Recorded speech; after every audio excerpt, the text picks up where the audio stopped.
أما بعد، أعوذ بالله من الشيطان الرجيم. بسم الله الرحمن الرحيم. يا أيها الذين آمنوا بالله ورسوله والكتاب الذي نزل على رسوله والكتاب الذي أنزل من قبل، ومن يكفر بالله وملائكته وكتبه ورسله واليوم الآخر فقد ضل ضلالا بعيدا. إن الذين آمنوا ثم كفروا ثم آمنوا ثم كفروا ثم ازدادوا كفرا لم يكن الله ليغفر لهم ولا ليهديهم سبيلا. صدقت يا رب العالمين. قال النبي صلى الله عليه وسلم: المهاجر من هجر الخطايا والذنوب، أو كما قال عليه الصلاة والسلام. وقال النبي صلى الله عليه وسلم: المهاجر من نهى الله عنه، أو كما قال عليه الصلاة والسلام. انتہائی قابل احترام گرامی حضرت سامعین، بات یہ چل رہی تھی کہ اللہ تعالیٰ نے ہمیں یہ نعمت عطا فرمائی ہے کہ ہم اللہ کا جتنا شکر ادا کرے کم ہے کہ اللہ تعالیٰ نے ہمیں مسلمان بنایا ہے۔ بعض چیزیں بن مانگے مل جاتی ہیں، بعض چیزیں بڑی محنت سے ملتی ہیں۔ جو چیز انسان کو محنت سے ملتی ہے، انسان کی فطرت ہے کہ انسان اس کی قدر زیادہ کرتا ہے۔ جو چیز انسان کو مفت میں ملتی ہے، نہ اس میں جان لگی، نہ مال، نہ پسینہ، نہ ہی نہ پٹڑی، کوشش بھی انسان کرے تو اس کی وہ اہمیت دل میں پیدا نہیں ہوتی۔ یہ اللہ کا ایک نظام ہے، اللہ نے انسان کی فطرت میں یہ چیز رکھی۔ یہ وجہ ہے کہ چونکہ ہمیں بھی نسل در نسل ایمان یوں ہی اللہ تعالیٰ نے عطا فرمایا، نہ ہمارا خون بہا، نہ پسینہ، نہ ہماری جان لگی، نہ ہمارا مال، نہ ہمیں ہجرت کی صحبت برداشت کرنی پڑی، نہ ہمیں راتوں کو ڈر کے سونا پڑا کہ کوئی ہمارے مسلمان ہونے کی وجہ سے ہمارے گھر پر حملہ نہ کر دے، ہمارے مسلمان ہونے کی وجہ سے ہماری جائیداد کو نقصان نہ پہنچا دے۔ جیسے ہمارے پڑوسی ملک میں اس کے منظر آئے دن لوگ دیکھتے کہ محض مسلمان ہونے کی وجہ سے دکانیں جلا دی جاتی ہیں، کھیت کھلیان جلا دیے جاتے ہیں، اور خاندان کے خاندان اس لیے اجاڑ دیے جاتے ہیں کہ ان کا جرم ضعیفی صرف اتنا ہے کہ وہ مسلمان ہیں۔ لیکن اس کو اہمیت کے ساتھ سمجھنا، اس پر اپنے ایمان کو بصیرت افروز بنانا کہ کم سے کم ہمیں اس کے متعلقات کا علم، اس کی ضروریات کا علم ہو کہ اگر یہ ہر مسلمان کی ذمہ داری ہے، یہ ہر مسلمان کی ذمہ داری ہے، اور یہ اتنی بڑی ذمہ داری ہے کہ آپ اس کو یوں سمجھیں کہ راہ چلتے آپ کو ایک عیسائی مذہب سے تعلق رکھنے والا بندہ روک لیتا ہے، ایک ہندو مذہب سے تعلق رکھنے والا کوئی بندہ روک لیتا ہے، کوئی سکھ روک لیتا ہے، اور وہ آپ سے کہتے ہیں کہ آپ مسلمان ہو، آپ کہتے ہیں جی میں مسلمان ہوں، وہ آپ سے کہتے ہیں مجھے اپنے ایمان کے بارے میں بتاؤ، میں مسلمان ہونا چاہتا ہوں، مجھے اسلام کے بارے میں بتاؤ، مجھے ایمان کے بارے میں بتاؤ، تو ہم ہکا بکا رہ جائیں گے اور ہمیں بس ایک ہی آپشن ہمارے دل و دماغ میں آئے گا کہ ہم اس کو پکڑیں اور اپنے مسجد کے مولانا صاحب کے پاس لے جائیں۔ تو بحیثیت مسلمان یہ کتنی شرمندگی کی بات ہے، کتنی ہی پستی کی بات ہے کہ ایک بندہ ایک مسلمان سے کہتا ہے کہ آپ مسلمان ہیں، آپ کہتے ہیں کہ میں مسلمان ہوں، میرے باپ دادا، میری نسل نریال میرے سب خاندان شجرہ نسل ہی مسلمانوں سے بھرا ہوا ہے، یہ تو ہم سینے پر ہاتھ رکھ کے فخر سے کہہ دیتے، اور حقیقت میں یہ اللہ کی بہت بڑی نعمت ہے۔ لیکن جب ہم سے اگلا سوال ہوتا ہے کہ میں عیسائی ہوں، میں ہندو ہوں، میں سکھ ہوں، میں راہ ہدایت پہ آنا چاہتا ہوں، مجھے اسلام سمجھاؤ، مجھے ایمان سمجھاؤ، مجھے دین بتلاؤ، تو کیا ہم اپنے آپ سے یہ سوال کر سکتے ہیں کہ میں اسے کہوں کہ جی کیوں نہیں، آئیں یہاں پہ بیٹھ کے چائے بھی پیتے ہیں اور میں آپ کو ایمان سمجھاتا ہوں، میں آپ کو اسلام سمجھاتا ہوں، میں آپ کو دین سمجھاتا ہوں۔ کیا واقعی ہم یہ کام کر سکتے ہیں، یا ایک ہی چیز ہمارے ذہن میں آئے گی کہ یہ تو میرا کام نہیں، یہ تو مسجد کے مولانا صاحب کا کام ہے، اور ہم اسے کہیں گے کہ آپ میرے ساتھ مسجد چلے، وہ کہے گا کہ مسجد میں کیوں جاؤں، میں تو مسجد سے واقف نہیں، اور جیسا میڈیا نے مسجد کو بنا کے دکھایا ہے۔ لیکن سوال یہ ہے کہ کل قیامت کے دن وہی شخص، اس کو اگر آپ تھوڑا سا ڈیپلی سمجھ لیں کہ وہ کسی بھی مسلمان سے ایمان کی دعوت کا تقاضا کرتا ہے، ملنا، اس سے دین سیکھنا چاہتا ہے، اور میں اس کو سکھا نہیں پاتا، مثال کے طور پر اسے مطمئن نہیں کر پاتا، میرے پاس اپنے ایمان کو بیان کرنے کے لیے کچھ ہے ہی نہیں، اور کچھ ہی دیر کے بعد ایک حادثہ ہوتا ہے، وہ شخص جو آپ کے پاس ایمان کی طلب لے کے آیا تھا، ایمان کی جستجو لے کے آیا تھا، اور اس نے آپ سے ایمان کو سمجھنے کی درخواست کی، کچھ ہی دیر کے بعد وہ مر جاتا ہے، اپنے عیسائی ہونے پہ جس بھی مذہب سے وہ جس بھی، تو کل قیامت کے دن کیا وہ ہمارا گریبان نہیں پکڑے گا؟ کیا کل قیامت کے دن ہم اس کے مجرم نہیں بنیں گے؟ کل قیامت کے دن جب اس کے ایمان پر سوال اٹھے گا کہ تم آج کافروں کی صف میں کیوں، تو پھر اس نے اللہ سے کہا کہ باری تعالیٰ میں نے تو اپنے زمانے کے ایک مسلمان کا ہاتھ پکڑ کے کہا تھا مجھے ایمان سمجھاؤ، مجھے دین سمجھاؤ، مجھے اپنے اللہ کا تعارف کراؤ، اپنے رسول کا تعارف کرواؤ، اپنے دین کا تعارف کرواؤ، تو میں تو چاہتا تھا کہ میں آپ کو پہچانوں، آپ کے رسول کو پہچانوں، آپ کے دین کو سیکھوں، اور اس کے برعکس ایک اور صورت دیکھی کہ ایک شخص مجھے پکڑتا ہے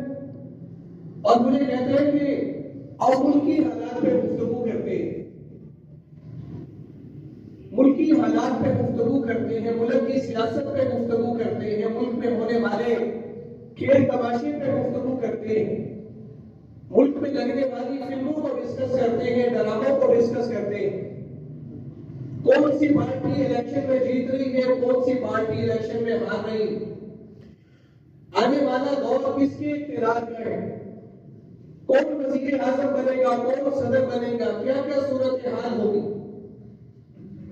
اور دنیا کے اندر اس وقت کیا ہو رہا ہے۔ تو ہم میں سے کوئی بھی اپنے آپ کو معلومات میں کم نہیں ثابت ہونے دے، ہر کوئی دوسرے سے بڑھ کر معلومات دے گا، ہر کوئی دوسرے سے بڑھ کے بتائے گا۔ تو کیا بحیثیت مسلمان، بحیثیت ایک ایمان والے ہونے کی، اس سوال نے ہمیں کبھی نہیں جھنجھوڑا، یہ سوال کبھی ہمارے ذہنوں میں نہیں آیا کہ اتنی بڑی نعمت کے ساتھ میں پیدا ہوا، اتنے بڑے انعام کے ساتھ اللہ نے مجھے دنیا کے اندر وجود دی ہے۔ کل قیامت کے دن اللہ نے مجھ سے سیاست کا تو نہیں پوچھنا، اللہ نے مجھ سے دنیا کے حالات کا تو نہیں پوچھنا کہ تو نے زندگی گزاری تو اپنے زمانے کے حالات سے واقف تھا کہ نہیں واقف تھا۔ تو یہ بڑی فکر والی، بڑی غور والی بات ہر مسلمان کے لیے کہ اتنا ایمان،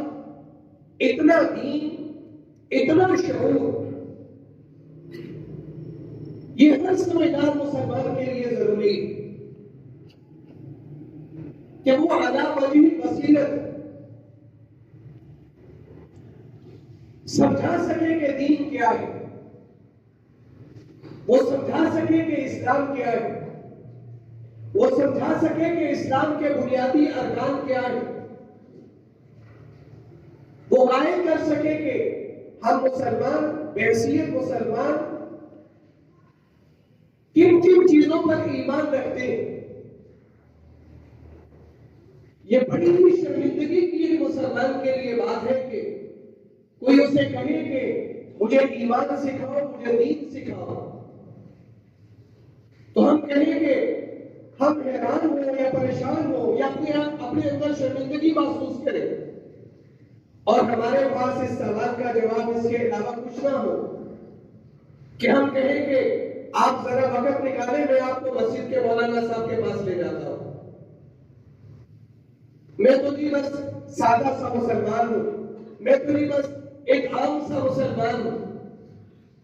مجھے تو اس حوالے سے کوئی اتنی بڑی معلومات نہیں کہ میں آپ کو قائل کر سکوں، میں آپ کو سمجھا سکوں کہ ایمان کیا ہوتا ہے، اللہ ایک مسلمان سے کن چیزوں کا تقاضا کرتا ہے،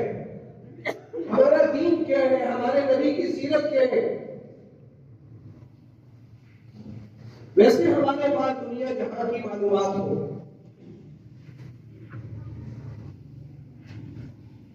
تو دنیا کے اندر ایک مسلمان کی کچھ ذمہ داریاں ہیں،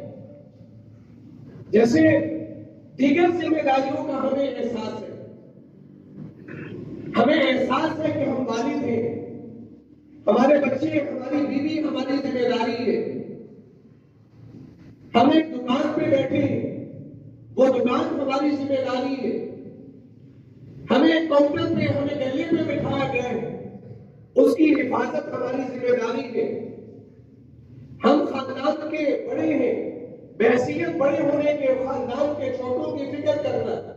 ہماری ذمہ داری ہے۔ یہ دنیا کی ساری ذمہ داریاں کسی نہ کسی درجے، کسی نہ کسی احساس میں ہمیں ان سب ذمہ داریوں کا کسی نہ کسی درجے میں احساس ہے، لیکن اتنی بڑی ذمہ داری کہ جس میں میری ساری کی ساری آخرت جڑی ہوئی ہے، وہ کبھی احساس کے زمرے میں بھی میرے دل و دماغ میں نہیں آئی، یہ احساس بھی کبھی ہم نے اپنے اندر پیدا نہیں ہونے دیا، اس فکر کو بھی کبھی اپنے اندر پھرنے نہیں دیا کہ یہ بھی ایک بہت بڑی ذمہ داری ہے۔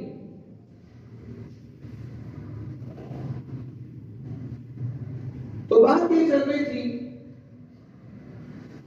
کہ اس دین کے پھیلاؤ کے لیے، اس دین کو حاصل کرنے کے لیے اللہ کا ایک نظام رہا ہے، اور حضور اکرم صلی اللہ علیہ وسلم نے ہر مسلمان کو مخاطب کرتے ہوئے فرمایا ایک ہجرت وہ ہے جو ہر انسان پر ہر وقت لازم ہے، اور ایک ہجرت وہ ہوتی ہے جو انسان کو حالات کی وجہ سے ایمان بچانے کے لیے کرنی پڑتی ہے۔ ہر مسلمان کو کون سی ہجرت کے لیے حضور اکرم صلی اللہ علیہ وسلم نے فرمایا المہاجر من ہجر ما نہى اللہ عنہ،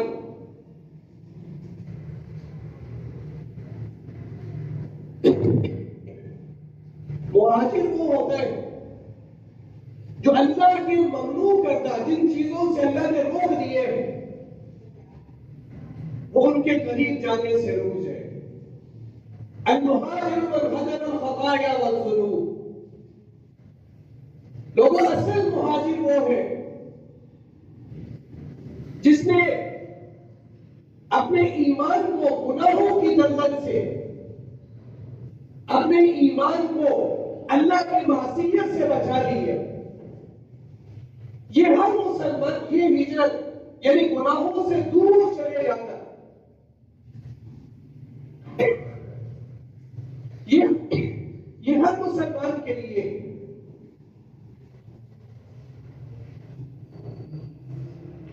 یہ چیز انسان کے ایمان کو جلا دیتی ہے۔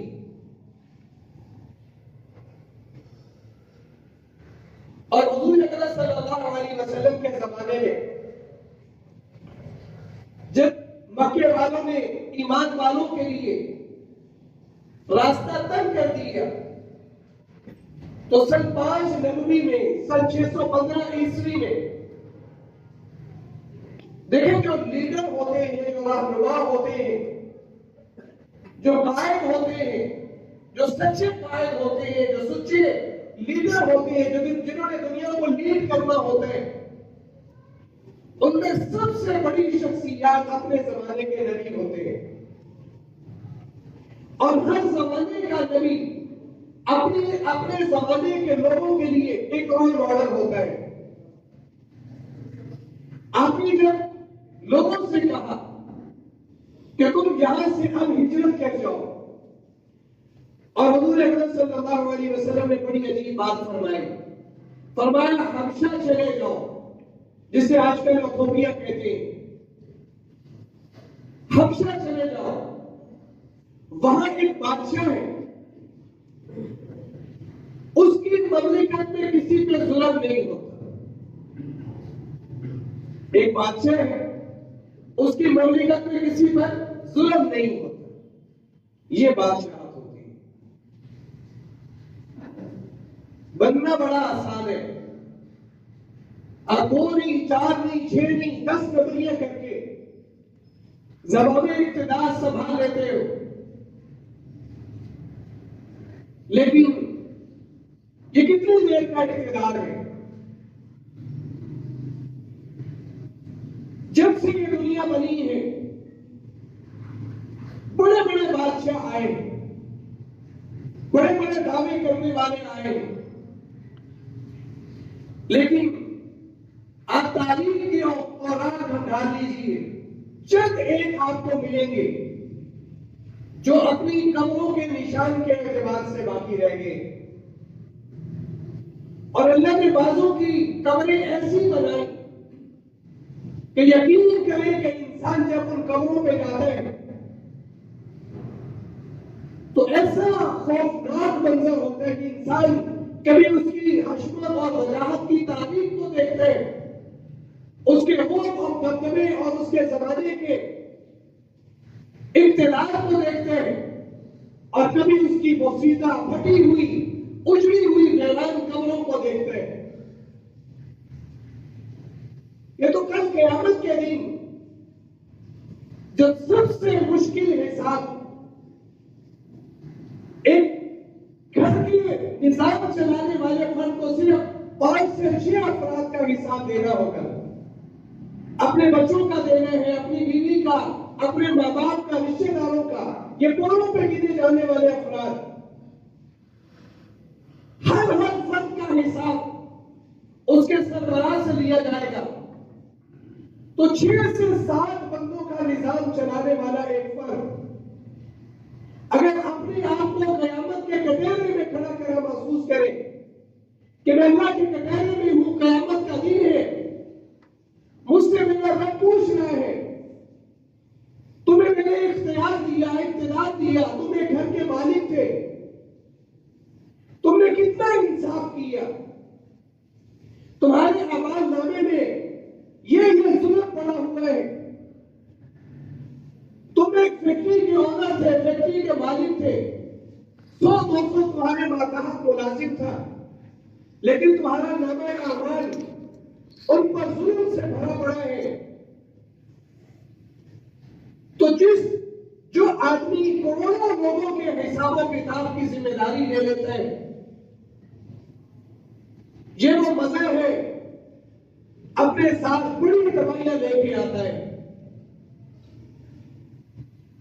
تو اپنے اس کی نجاشی کی تعریف یہ کی، وہ ایسا بادشاہ ہے اس کے ملک میں ظلم نہیں۔ کیسی بات کہی آپ نے السلام نے؟ یہ نہیں کہا کہ وہ بڑا نیک ہے، یہ نہیں کہا کہ وہ بڑا صوم و صلات کا پابند ہے۔ بادشاہت کی خوبی اس کی ذاتی عبادت نہیں ہوتی، کسی بادشاہ کی خوبی یہ کوئی خوبی نہیں ہے کہ وہ رات کو نفلیں قرآن پڑھتا ہے، وہ قرآن پاک کی تلاوت کرتا ہے۔ آپ حجاج بن یوسف کے حالات عربی کی کتابوں میں اٹھا کے پڑھے، رات کو سونے سے پہلے، یعنی وہ کسی رات میں سوتا نہیں تھا جب تک وہ 15 پاروں کی تلاوت مکمل نہیں کر لیتا تھا، لیکن اس کا ظلم دیکھیں کہ سینکڑوں تابعین تبع تابعین اس کی تلوار کے نیچے قید کر دیے گئے۔ ایک بادشاہ کی خوبی نظام عادل ہے، اس لیے علی رضی اللہ تعالیٰ نے فرمایا کہ عادل حکمران غیر مسلم ہی کیوں نہ ہو، اللہ اس کی حکومت کو دوام دیتا ہے، اللہ اسے حکمرانی کی مہلت دیتا ہے، لیکن نیک ہو لیکن اس کی حکمرانی میں ظلم ہو رہے۔ یوں حکومت نے نہیں کہا کہ اگر فرات کے کنارے ایک مثال دے کے ایک بادشاہ کی ذمہ داریاں سمجھائیں، ایک حکمران کی ذمہ داریاں سمجھائیں، کہ اگر فرات کے کنارے کوئی کتا پیاسا کر دیا اور عمر کی حکومت میں ایسا ہوا تو کل قیامت کے دن عمر اس بات سے گھبراتا ہے کہ اللہ کو اس کتے کے مرنے کا جواب کیسے دے۔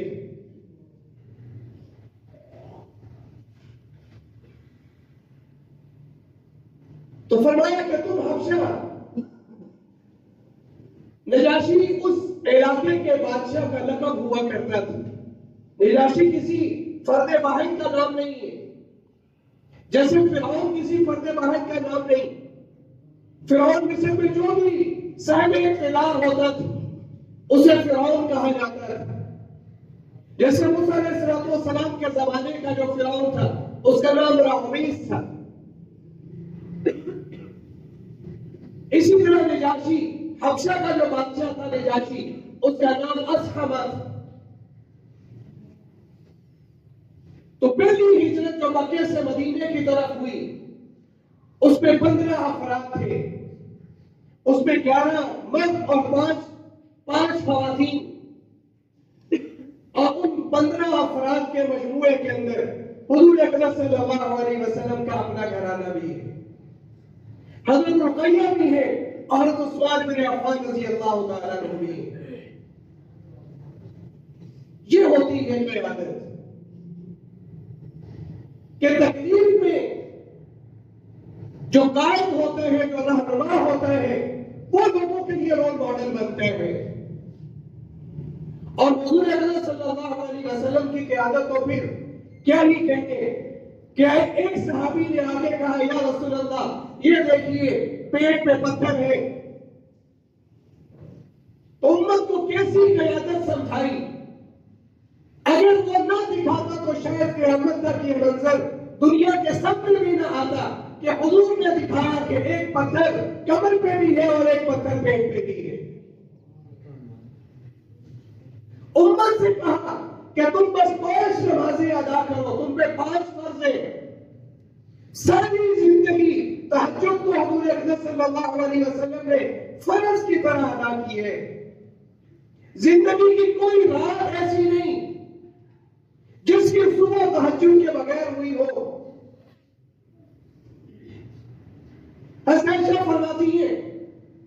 میں ایک رات میری آنکھ کھلی تو مجھے یوں آواز آئی جیسے ہنڈیا کے ابلنے کی ہوتی ہے۔ جس گھر میں چولہا ایک مہینے نہ چلتا ہو اس گھر کے اندر ہنڈیا کا اتنا جوش، تو میں حیران ہو کے اٹھی اور میں نے دیکھا کہ وہ کوئی ہنڈیا نہیں تھی، وہ سرکار دو عالم صلی اللہ علیہ وسلم کی تہجد کی نماز تھی اور آپ سجدے میں تھے اور آپ کے اللہ کے آگے گڑ گڑانے کی آواز تھی۔ امتیں یوں ہی نہیں پروان چڑھتی، لوگ یوں نہیں تیار ہو جاتے۔ آج صحابہ کرام رضوان اللہ تعالی علیہم اجمعین پوری دنیا کے لیے ایک رول ماڈل کے طور پہ کیوں دیکھے جاتے ہیں؟ اس لیے کہ قیادت نے اپنے آپ کو رول ماڈل بنا کے دکھایا، ایسا رول ماڈل بنا کے دکھایا کہ قیامت تک دنیا نے ایسا رول ماڈل نہیں دیکھا۔ کہ اللہ نے کہا لَقَدْ كَانَ لَكُمْ فِي رَسُولِ اللَّهِ أُسْوَةٌ حَسَنَةٌ، اور یاد رکھیے یہ آیت عام نارمل حالات کے اندر نازل نہیں ہوئی، یہ آیت حضور اکرم صلی اللہ علیہ وسلم پر اسی غزوہ خندق میں نازل ہوئی جب آپ نے پیٹ پر 2 پتھر باندھے، تب اللہ نے یہ آیت نازل کی لَقَدْ كَانَ لَكُمْ فِي رَسُولِ اللَّهِ أُسْوَةٌ حَسَنَةٌ۔ لوگوں تم نے ایک پتھر باندھا ہے، میرے محبوب نے 2 پتھر باندھے۔ قیامت تک کوئی یہ نہ کہے، سب لوگوں سے کہا کہ تم اپنے مال کی 2.5% زکات دے دیا کرو۔ پوری زندگی اپنے پاس اتنا مال جمع نہیں ہونے دیا کہ آپ پہ زکات فرض ہوتی۔ ایک رات بے چینی ہے، کبھی اٹھتے ہیں کبھی بیٹھتے ہیں، یا رسول اللہ کس چیز نے پریشان کیا؟ کہا کہ اللہ کے راستے میں تقسیم ہونے کے لیے کچھ پیسے آئے، اس کے چند درہم باقی رہ گئے، میں تقسیم نہیں کر پایا، یہ چیز مجھے سونے نہیں دے رہی، یہ چیز مجھے سونے نہیں دے رہی۔ کہ کبھی ایسا نہ ہو کہ اجل کا فرشتہ آ جائے اور میں جب دنیا سے جاؤں تو میرے گھر کے اندر یہ چاندی کے کچھ درہم موجود ہو۔ یوں امتیں بنتی ہیں، یوں امتیں تیار ہوتی ہیں، یوں دلوں میں محنت ہوتی ہے، یوں دل سمجھتے ہیں سجتے ہیں، اور پھر اللہ کہتے ہیں کہ یہ وہ لوگ ہیں جن کے دلوں کو ہم نے منتخب کیا ہے، یہ وہ لوگ ہیں جن کے دلوں کے اندر ایمان یوں ڈال دیا گیا کہ ان کا ایمان اور ان کا وجود ایک چیز بن چکے ہیں۔ اس ایمان کے لیے جو 15 افراد کا قافلہ جاتا ہے، اس میں سرکار دو عالم صلی اللہ علیہ وسلم کی اپنی بیٹی حضرت رقیہ بھی ہے اور داماد بھی کوئی غریب گھرانے کا نہیں ہے، مکہ کے امیر لوگوں میں سے ہے، لیکن اگر ہجرت کا حکم دیا تو اپنی بیٹی سے بھی کہا کہ اپنے خاوند کے ساتھ تمہیں بھی ان لوگوں کے ساتھ حبشہ جانے۔ یوں ایمان کی حفاظت ہوتی ہے، یوں ایمان کی آبیاری ہوتی ہے۔ اللہ تعالی ہم سب کو سمجھنے عمل کرنے